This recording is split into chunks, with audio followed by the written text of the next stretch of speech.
Welcome back to Bible 325, the life, ministry, and teaching of Jesus Christ. I am your instructor, Shannon Cockrell, and we are in Module 2.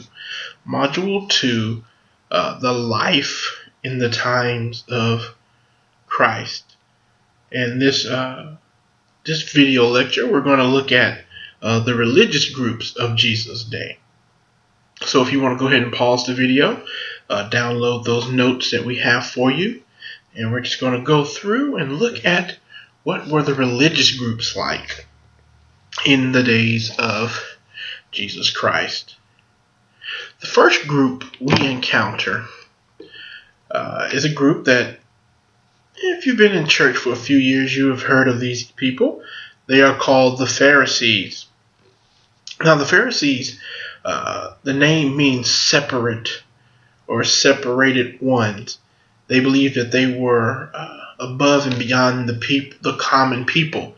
They were separate from them. They didn't want to be touched by them. They didn't want to be bothered by them. And this is the numero uno group. This is the most known religious group. Paul of Tarsus, Saul, who was later changed to Paul in the book of Acts, he was trained to be a Pharisee. He was one of the leading Pharisees before he was converted. They had about 6,000 members, and they were extremely influential in those days. Their point of view of different issues, you could count on it that it was the majority of the Jews who viewed them. Whatever they said went. However they interpreted the law was final. According to the Jewish historian Josephus, they gained prominence around 134 BC, and they later grew and grew. You have two schools of thought within the Hillel, which had a new method of exegesis, which is interpreting the Bible, that allowed for a more liberalized interpretation of the law. You have Gamaliel, who was a teacher of Paul, was the leader of the Pharisees for about 15 years. And then after 70 AD, once the temple was destroyed, they took over and kind of reshaped the Pharisees. Theologically, the Pharisees developed a set of views that was based on the Old Testament and their own oral tradition. So what they did was they took the various laws that God gave in the Old Testament, the Pentateuch, and they elaborated, they added on to it. And as generation passed down the different interpretations, that oral tradition literally became higher than what God actually said. I mean, the Pharisees, they had 618 extra laws that you could do. You couldn't walk more than a few feet on the Sabbath. You couldn't turn on lights. You couldn't touch money. You couldn't touch a pencil. You couldn't erase more than 2 letters. You couldn't write more than 2 letters. So they took the law and took it a step above, because they were separate and above the people. They held a high standard. They believed in God, angels, spirits, prayer, a coming of the Messiah. They believed in the immortality of the soul. Now, when we get into the Gospels and you study the Gospels, you'll see that the Pharisees became hostile with Jesus. They were very, very combative, confrontive. They were all about the conflict, because it was a tug of war between Jesus and them, who had control of the masses. Because they felt that Jesus was too laxed for their law. They felt that he wasn't strict, he didn't respect it, he was too accepting of sinful people. Because remember, the Pharisees means separated ones. They believed that Jesus was too involved with the common people. He also made blasphemous claims to be equal with God. That was a no-no. They had the Shema. Hear, O Israel, the Lord our God. The Lord our God is one. He is Echad. He is one. They believed, the Pharisees believed that Jesus was blasphemous by saying that he was equal with the Father. And Jesus opposed them because of their legalism. They made people believe that you had to keep certain amount of laws to get saved. And Jesus came in and said, no, that's not true. The whole Sermon on the Mount there. He says, you have heard it said, but I say it to you. He's interpreting it in a new way, under grace. Everything, the law has been fulfilled in Christ. A powerful, powerful chapter is Matthew 23. You might want to jot that down. Matthew 23, starting at about verse 13. You get what they call the 8 woes, when Jesus was just nailing the Pharisees, right? Back to back to back. He was hitting them. And then look at verse 15. Woe to you, scribes and Pharisees, hypocrites, people who wore a mask, because you travel around on sea and land to make one proselyte, one Jewish converter. And when he becomes one, you make him twice as much a son of hell as yourself. Literally, you make him fitted for hell twice as much. I mean, Jesus was hitting these, and then he calls them blind guides, blind men.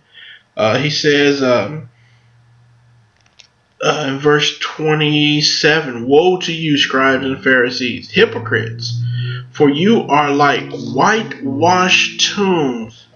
You underline that there, which are on the outside appear beautiful, but inside they are full of dead men's bones and all uncleanliness. So Jesus and the Pharisees did not get along.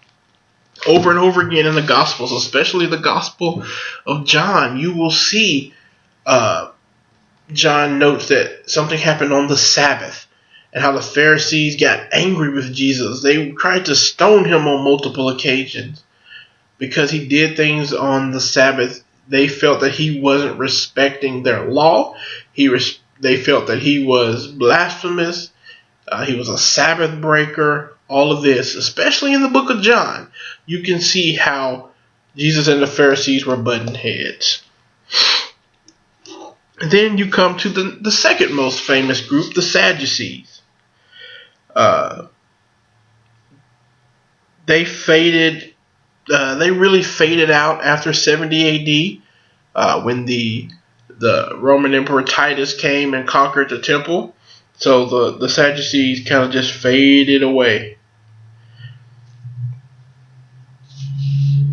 They came into prominence during the Maccabean times, the Hasmonean political aims under John Hyrcanus, but under Alexandria, Herod the Great. This is when their power started to decline. So during the Maccabean revolt, when you have the Essenes and all of this and the Dead Sea Scrolls, that's when they were at the height, and then they just kind of, as we see them in the New Testament, they're kind of fading out.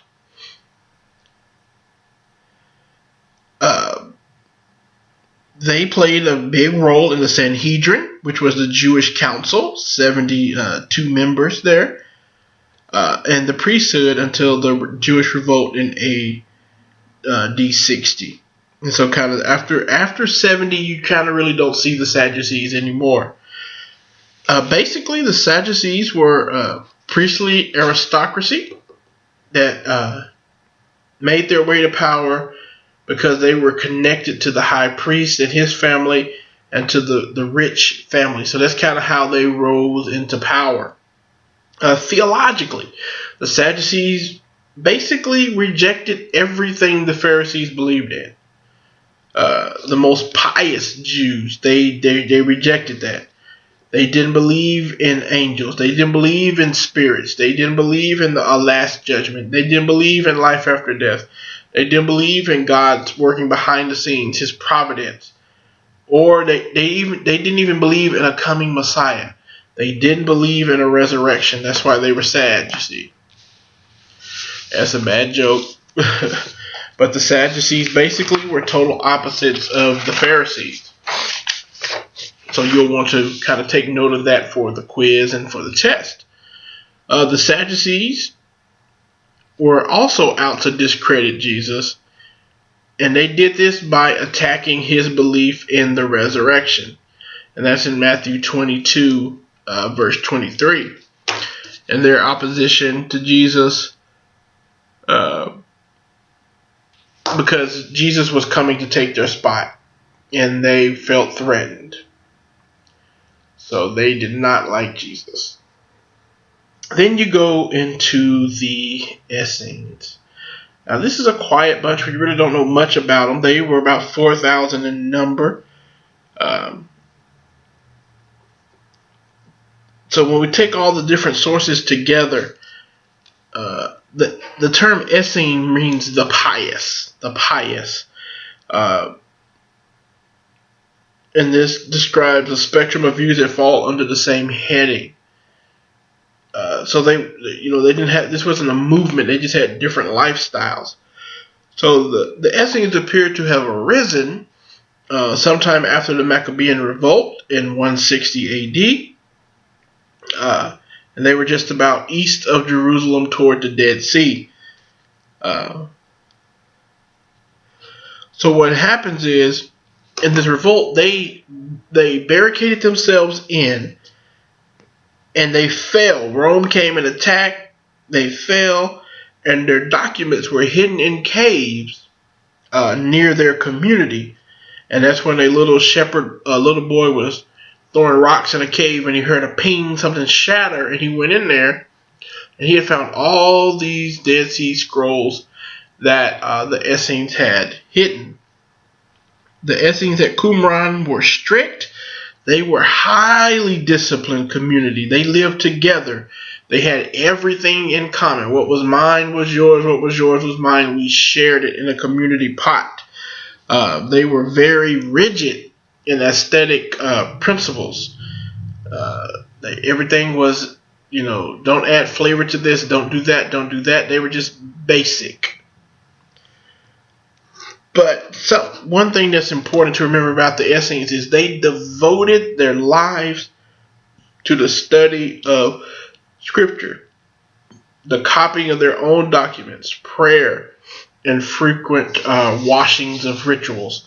So they were very strict, they didn't like pleasure, they didn't like food tasting good, all of this. They were very rigid, strict, and they were very spiritual.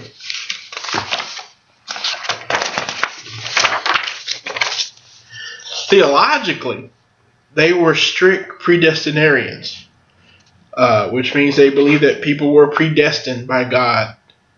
They believed in pre-existence and the immortality of the soul. The soul cannot die. They were anti-temple, and they were strongly legalistic in matters of ritual purity.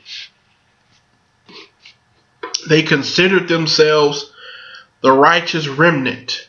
They believed that, hey, it's us. This is all we have. This is the last days. We have to keep our scriptures. We have to hide them. We have to study them. We have to live this religious lifestyle. And so they were looking for a political Messiah who's coming at the end of days and politically take over Rome.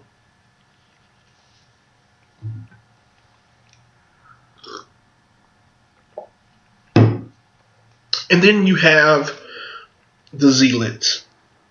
The thing you remember about them, their most famous person was Judas Iscariot, the one who betrayed Jesus. They were like the number 4 ranked. They go back into the Maccabean times when these people For the law took matters into their own hands. They were rebels without a cause. They were violent. Violence. Everything they felt was pushing toward the will of God, the cause of God. They thought they were advancing God through violence.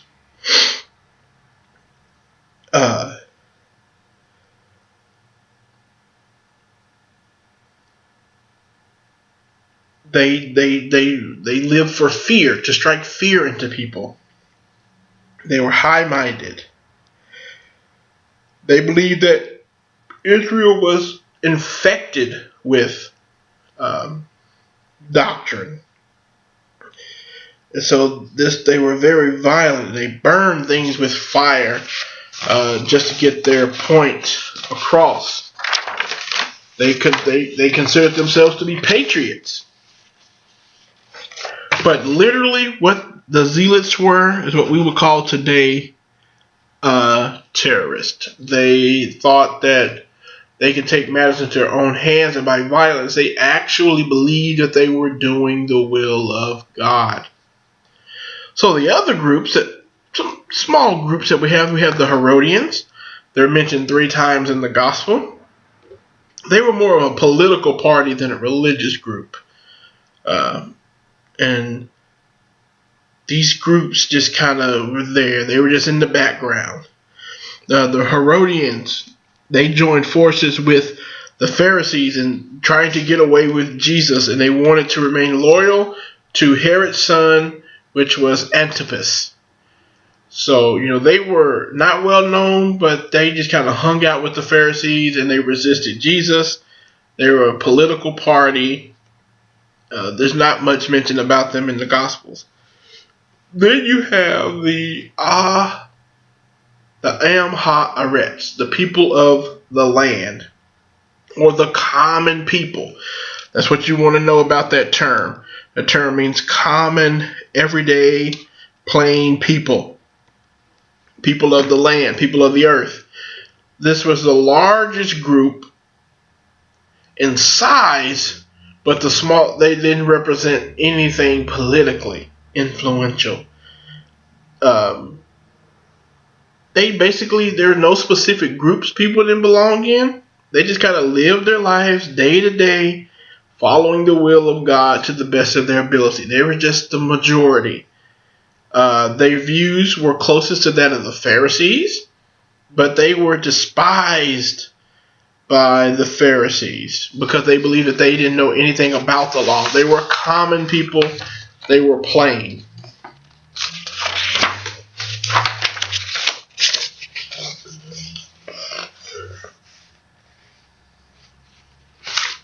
To Jesus, these were the lost sheep to which he was sent. They didn't have a shepherd. He was sent to have compassion on these people. If you look at Matthew chapter 9, verse 36 to 38. That's Matthew chapter 9, verse 36 through 38. Jesus, seeing the people, he felt the people of the land. He felt compassion for them because they were distressed and dispirited, like sheep without a shepherd. Then he said to his disciples, the harvest is plentiful, but the workers are few. Therefore, beseech the Lord of the harvest to send out workers into his harvest. These were the common people. They are always around Jesus. This is where we get the term, when you see in the Gospels, and the crowds, or a great multitude, the aklos. These people were the ones. These are the people of the earth. They listened to Jesus with delight. They opposed the religious leadership because they were angry and they tried to kill him. They opposed those groups. They were, in the end, the focus of Jesus' ministry. Jesus didn't focus on the religious elite, the socially high, the separate people. Jesus came to focus on the common people. And that's a lesson that we need to learn in leadership and in Christianity, in discipleship making, in missions. is focus on the everyday people, the people who are hurting, the people who have no leadership, the people who have no relationship with Jesus Christ. These are the people that we are to focus on, the people of the land.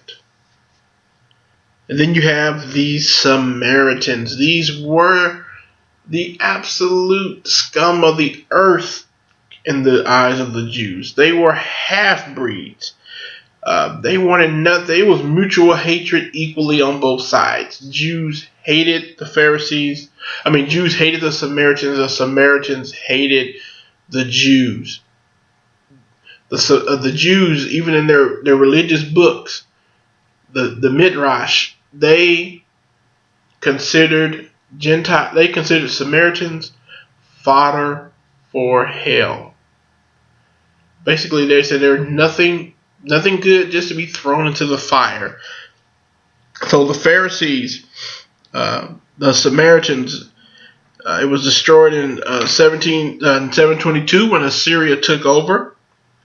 But the king of Assyria later built it up with pagan people to replace the Israelites. So they were half-breeds. They were a mixed population, both racially and religiously. They worshipped on Mount Gerizim. They were separate. Religiously, the Samaritans considered themselves to be Jews, but they worshipped in their own distinct way, as seen in John chapter 4 when Jesus deals with the woman at the well. They were monotheistic. They believed in one God. They kept the festivals, the feasts. They were committed to the law. They practiced circumcision on the 8th day, and they were looking for the coming Messiah, the Mashiach, the anointed one. They did not acknowledge the Jerusalem temple, but instead they worshipped on Mount Gerizim, and they only believed in the first 5 books of the Bible. The Samaritans only believed in Genesis, Exodus, Leviticus, Numbers, Deuteronomy, the Torah, the Pentateuch. That'd be a good quiz question to know about the Samaritans. Later, in the parable of the Good Samaritan, which the Jews didn't believe there was no such thing as a Good Samaritan, but this, Jesus uses a Samaritan to put him as the hero of the story. So as you can see, the religious crowd in Jesus' day was stacked. It was crowded. But again, Jesus came to focus on the common people, the people who recognized their need for him, the people who were dispirited, distressed, tossed to and fro. They didn't have a shepherd, no stability. That's who Jesus came to see. And that's what we here at Austin Bible Institute are training you for, giving you the skills that you need to interpret the word, to live the word, to become closer with Jesus Christ so that you can go out into the mission field, so you can go out in your community, make disciples, be with the common people, study the word, share the word. The harvest is plentiful, but the workers are few. I'm praying for you.